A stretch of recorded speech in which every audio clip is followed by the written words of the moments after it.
All right, we got the 205 spoilers here, and Kenjaku and Tsukumo are fighting. It was set up at the end of the previous chapter, and we're actually getting to see it here. And also, we're finally getting to see what Tsukumo's curse technique is. And it's just as crazy as you probably thought it was going to be. But coming off at the end of the previous chapter, we saw that Choso was able to make Kenjaku use one of his techniques that wasn't Geto's curse spirit manipulation. Kenjaku had to do something in order to stop the supernovas from exploding in his face, and he did something to shield himself pretty much. And that was enough for Tsukumo to come out and want to start fighting against Kenjaku. And that brings us to the spoilers, where it says Kenjaku summons a giant elephant and Yuki takes a ball and shoots it towards the elephant and kills it. Kenjaku is unaware of Yuki's curse technique because he couldn't get the information about it. Geto says he won't let her approach, but Yuki rushes and punches him. So yeah, this is the beginning of the fight here, and I guess the elephant that he's summoning might be the one that he summoned at the White House. Yuki can give whatever mask she wants to herself and her Shikigami that has been turned into a cursed tool called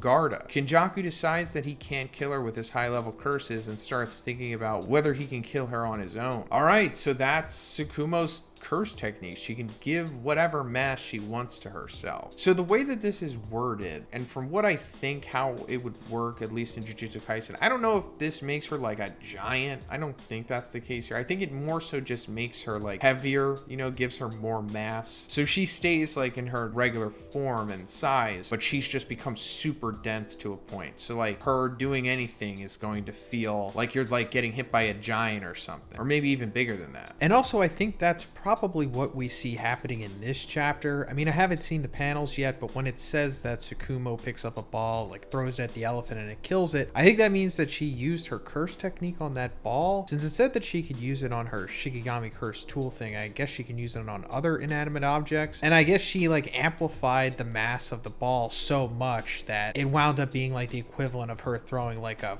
5-ton ball at that elephant, but it was just the size of like a regular ball. So, you know, there's like some Ant-Man type stuff going on. But if that is how it works, then that's obviously an extremely powerful ability. But we'll also get a better understanding of it once we're able to read the translation on Sunday. Also, please subscribe for that if you haven't already. I always review the official releases for Jujutsu Kaisen on Sunday. But also, we're finding out what's going on with her Shikigami thing. So apparently it's been turned into a cursed tool, but she can also give mass to the tool as well, not just to herself. So she can make that super dense and I guess use that as a weapon. But Kenjaku is frustrated because of this, because apparently he can't kill her with high-level curses. I mean, she is special grade and really powerful, but I guess she's also doing something else that's making his curse spirit manipulation useless, maybe. Or they're just simply just not strong enough, so he's not going to waste his time. But first, let's talk about the sponsor of this video, Ridge Wallet. So guys, I know a lot of you probably don't have the best wallet game right now, but that's where Ridge comes in.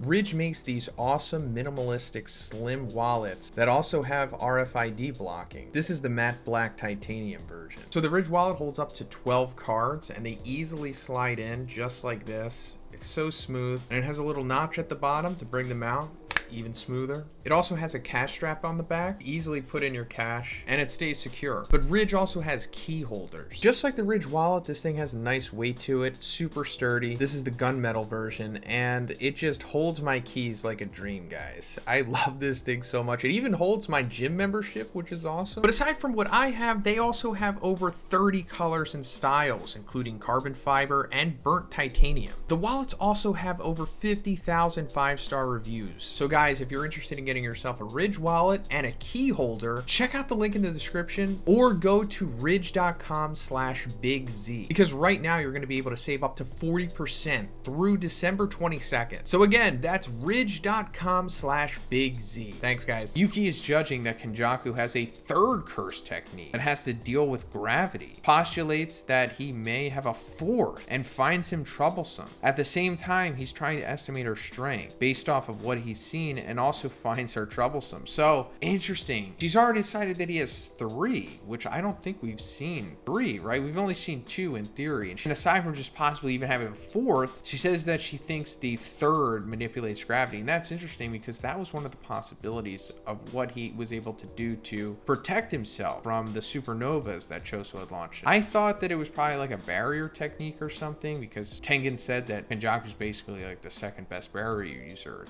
next to himself. himself, I suppose. But I guess that could be it, that it's just some kind of curse technique he has that can manipulate gravity, and that saves him. But also the fact that he has multiple is kind of crazy, right? Because that's not a very common thing in the Jujutsu Kaisen world. You're actually only supposed to be born with one, and that's it. But apparently Kenjaku possibly even has 4 of these things. And I guess that goes back to the theory of Sukuna also having multiple curse techniques, which means that I guess it's just not Sukuna that's able to do this. Maybe like only the oldest and strongest sorcerers like know about this stuff. So it's possible that whatever Kenjaku is doing here to get multiple curse techniques, Sukuna may have done or is doing the same thing. Kenjaku says that her not using her domain expansion after knowing that their curse techniques aren't a good matchup must be because she has no confidence in her winning the fight. So yeah, like he's saying here, their curse techniques aren't a good matchup, and that Tsukumo should have just immediately went into domain expansion. And it's like, that would be amazing. What would her domain expansion be? And I guess maybe she can alter your mass as well, or just the mass of the environment possibly. But also there could be like some, you know, guaranteed hit element to it as well. Maybe that increases your mask or decreases it possibly. Kenjaku uses his own domain expansion at the end of the chapter, and the chapter's preview says Kenjaku instantly uses his expansion. What is the duo planning? So yeah, we've been waiting to see this. We thought that maybe Choso was going to force him to do it, but no, he's just going straight into it. And I guess because his back's kind of against the wall here against Tsukumo with his bad matchup. And we also talked about this before, but it's like, what